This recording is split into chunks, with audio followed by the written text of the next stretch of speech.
Vettaiyan super star ரஜினியோட அடுத்த படம் அக்டோபர் 10ஆம் தேதி ரிலீஸ் ஆக போகுது. இன்னும் பார்த்தீங்கன்னா சரியாக 2 வாரங்கள் தான் இருக்குது.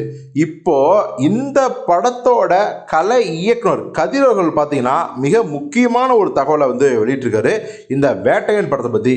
அப்படி என்ன அவர் சொல்லியிருக்காரு அப்படின்னா, ஆக்சுவலி இந்த வேட்டையன் படத்தில் சூப்பர் ஸ்டார் ரஜினிகாந்தோட ஓப்பனிங் சீன் வேற லெவலில் மாசாக இருக்கும், தெறிக்க விடும். அது மட்டும் கிடையாது, இன்ட்ரோல் பிளாக் பார்த்தீங்கன்னா இது வரைக்கும் நீங்கள் தமிழ் சினிமாலேயே பார்க்காத ஒரு வித்தியாசமான இன்ட்ரோலாக இருக்கும். இதை என்னால் அடித்து சொல்ல முடியும். அதே மாதிரி ரொம்ப நாளைக்கு அப்புறம், ரொம்ப வருஷத்துக்கு அப்புறம் கூட ரஜினி ரசிகர்களுக்கு இந்த காட்சி மிகப்பெரிய மகிழ்ச்சியை கொடுக்கும். சண்டை காட்சிகளிலும் ரொம்ப உற்சாகத்தோடு நடித்தார் ரஜினி. இந்த படத்தோட கிளைமேக்ஸை யாருமே எதிர்பார்க்க மாட்டீங்க, அப்படி ஒரு ஸ்பெஷலாக இருக்கும். பெரும்பாலும் கிளைமேக்ஸ் எல்லாம் பார்த்தீங்கன்னா ஒரு அதிரடியான சண்டை காட்சியில் தான் முடியும். ஆனால் இந்த வேட்டையன் படத்தில் நாங்கள் அப்படி ட்ரை பண்ணவே இல்லை. முற்றிலும் முழுக்க முழுக்க வித்தியாசமான மாறுபட்ட ஒரு கதை வடிவத்துடன் தான் இடம்பெற்றிருக்குது அப்படின்னு கதிர் சொல்லிக்காரு.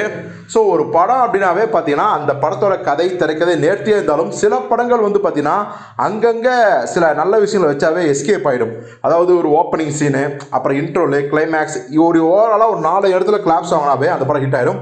உதாரணத்துக்கு இதே ரஜினிகாந்த் நடித்த ஜெயிலர் படம் அப்படி சொல்லலாம். உதாரணத்துக்கு கமலோட விக்ரமுக்கும் ஜெயிலருக்குமான வித்தியாசம்னா, விக்ரம் படம் ஓப்பன் கிளைமேக்ஸ் வரைக்கும் ஆடியன்ஸ் கைத்தட்டர்கள் தட்டி தட்டி செவந்தே போயிருக்கும். அந்த அளவுக்கு படம் உள்ள மாசான காட்சிகள், புத்திசாலித்தனமான காட்சிகளை வச்சிருப்பாங்க. பட் ஜெயிலரில் பார்த்தீங்கன்னா ஆங்காங்கே ரசிகர்கள் சிரிக்க வைக்கிற மாதிரி, கொஞ்சம் ட்விஸ்ட் வைக்கிற மாதிரியான அப்பப்போ டாட் மாதிரி வச்சுருப்பாங்க. நான் சொன்ன மாதிரி ஓப்பனிங் சீன், இன்டர்வல், அதுக்கப்புறம் கிளைமேக்ஸ், இந்த மாதிரியான விஷயங்கள். ஸோ அதுலேயே ஜெயலலிதா மிகப்பெரிய வெற்றி அடைஞ்சது.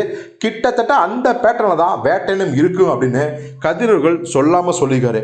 ஸோ வேட்டையன் வர்றதுக்கு இன்னும் 2 வாரங்களே இருக்குது. ஸோ வித்தியாசமான இன்டர்வல், சண்டை காட்சி இல்லாத வித்தியாசமான ஒரு கிளைமேக்ஸ், இப்படிலாம் சொல்லி இந்த படத்துக்கான ஹைப்பை மேலும் ஏற்றிருக்கார். ஸோ பொறுத்து பார்ப்போம். ரஜினி ரசிகர்களுக்கு மட்டும் இல்லாமல் பொதுவான சினிமா ரசிகர்களுக்கும் இந்த வேட்டையன் மிகப்பெரிய விருந்து கொடுக்குதா இல்லையா அப்படின்னு.